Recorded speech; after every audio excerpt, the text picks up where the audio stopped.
talk us through some of the fights you've had, some of the altercations. What kind of things tick people off in there, and what were some of the more memorable? I remember last fight I had was because I wasn't going to allow a rapist to live in our unit, right? So I don't live with him. I don't like him. Yeah. And this real big, tough guy had a mate who was a rapist, and he goes, he's not good for it. He was good for it. He ended up pleading guilty to it. And I always knew he was good for it. And I said to him, he's not living in here. And I said, as soon as he comes through that door, I'm going to bash him. And he goes, I'll bash you. And I said, well, fucking, let's go. And he was fucking monster. And this was in jail in Queensland. I made a bit of a name for myself up because no one really knew me up there. And I was about 95 kilos and he was about 120. And he pokes his tongue out and come at me like that. And he ran at me like that. I was like, what? Hit him with an uppercut and he nearly bit his tongue off and he panicked. And my favourite thing is to rip into him with body shots, and I fucking battered him with body shots. And when the screws come in, they've looked at me and they looked at the side of him. He was gone. His fucking tongue half bitten off. And that created legendary status with me with other inmates. I was like, fucking, like, because of the size of him and the size of me. And he looked 130 kilos. I didn't look 95 kilos. Yeah.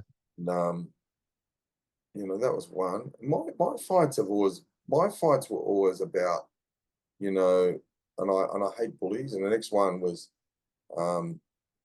when the Link Cafe thing went off, some big fucking redneck.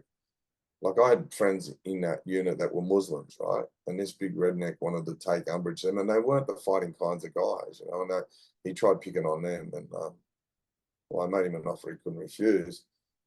And but when I hit him, he hit the ground and fucking, and then I tried ripping his eyeball out because he was a fucking one of those big fucking raw bone redneck things, you know, and tried ripping his ball. And then my mate, I just seen, he was just a beautiful soul. He was a Muslim bloke that had been picked on and bullied all his life, and he snapped. And he kicked him in the head. And I said, I told him, I said, don't do it, I've got this, you know. And he was crying, he was emotional. I could see how badly hurt he was, you know. I get on with everyone. I'm not racist. Yeah. I respect people's religions and anything like that. And I was just doing the right thing because this bloke was such a peaceful soul. He had a bookshop in Brisbane, which a couple of people went in there and they tried to say terrorism activities around him. And it ended up being totally nothing like that. Ended up getting found not guilty. It was all bullshit. And you know, and I felt his pain. And he said to me, you know, that's the first time in my life anyone stood up for me. And I said, that's a fucking shame. You know, it's a real shame. Yeah. Most of my fights in prison were about that. I just don't like bullies. I don't, you know, and whether they're bigger than me or whatever, you know what I mean? I always believe in what's right.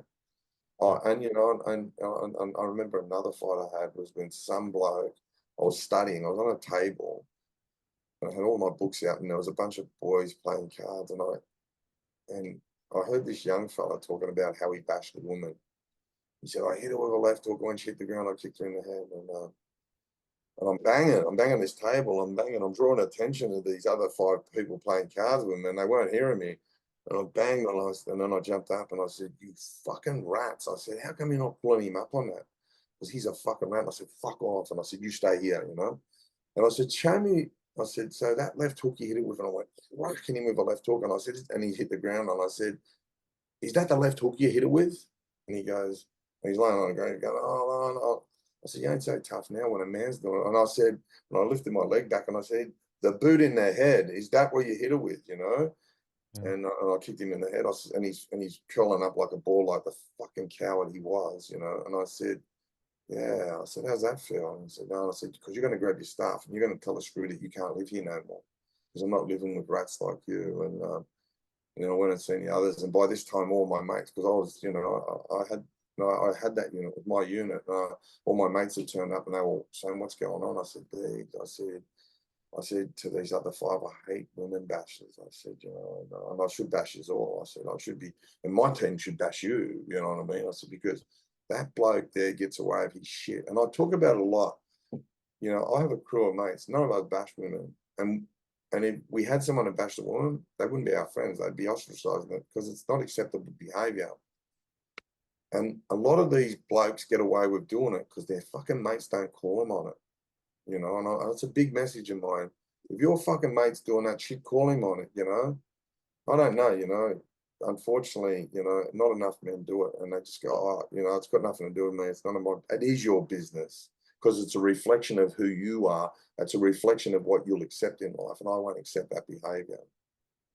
You know. Like So I think you were talking about on TikTok or Instagram the other day. I saw one of your reels, and you were yeah, saying, you know, the people you hang around, it's like what you bring into your life, or you're the sum of the 5 people that you spend the most time around. yeah, the common denominator of the Yeah. 5 people that hang around, and it's so true. It's really fucking sad these days, and we're having it more and more. Like, you know, I know women. I know I've been with women that are button pushers, but we, you know, God give us legs. We can walk away.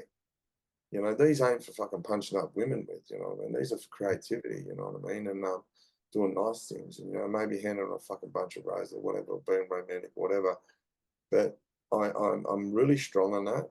My dad said to me from a young age that, you know, the day you hit a woman is the day you stop being a man, and I live by that. And you know, and I don't think not enough men want to be accountable. You know, not enough men want to be accountable. I know about that button pushing women. Man, I know. You know, I was with a girl not so long ago who was just so fucking badly broken that she thought a good person was a bad person. You know, and I put my hand out to help, and she couldn't get it. So, you know, it's like when someone's drowning, you know, the first person you got to save is yourself, right? Yeah. You jump in that water and they try drowning you got to get away from it. You got to swim away and let them go, let them fucking drown, you know. And I understand, but what makes me angry is these blokes that fucking bash women they create broken women. And some poor other bloke is got to fucking carry the slack.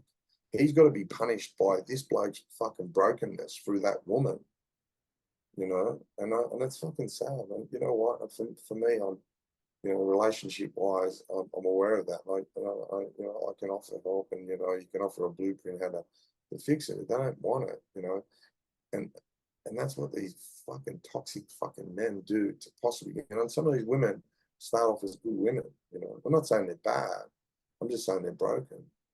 And that's a similar comparison to, like, you know, yourself. Like you've been sexually abused, and pedophile or whoever's abused you is now creating, you know, another criminal, I'm, and then you go out and rob banks. You I'm broken. Damage other traumatize someone in people. the bank, and then they become a criminal, and that's Yeah, yeah. it's that trauma transference, you know. It's that trauma transference. We transfer our trauma onto other people. It's like the flu.